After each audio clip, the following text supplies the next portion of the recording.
Peace, family. Welcome back to another video with Credit Healing LLC.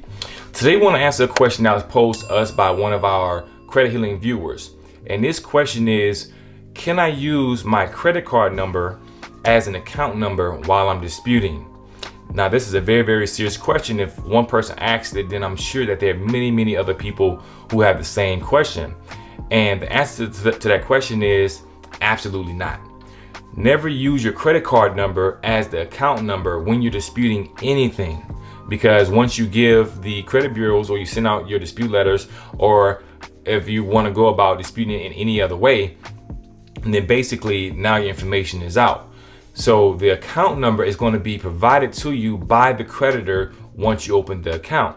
If you do not know how to access it, you can either call the creditor, such as the bank, or you can go online and you can create an account with them. And then once you go to the settings in the profile section, you'll be able to see your account number there.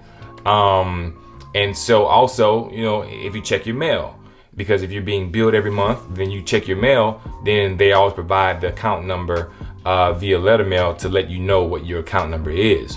But your account number and your credit card number are totally disassociated. You never want to use your credit card number as your account number, because then your information could get out, and then all of a sudden your car could be charged by people that you may not know. And then now you have to go about disputing it to get your money back, especially if the charges were unauthorized. So the answer to that question is no, sir. Absolutely do not put your credit card number as your account number, because you do not want your information to get out. All right, family. So if you have any derogatory items and if you're trying to achieve your goals, feel free to go to www.credithealing.org and we'll help you achieve them. If you have any questions, feel free to reach out to us at credithealing@gmail.com, or you can call us at 225-733-6429. Peace.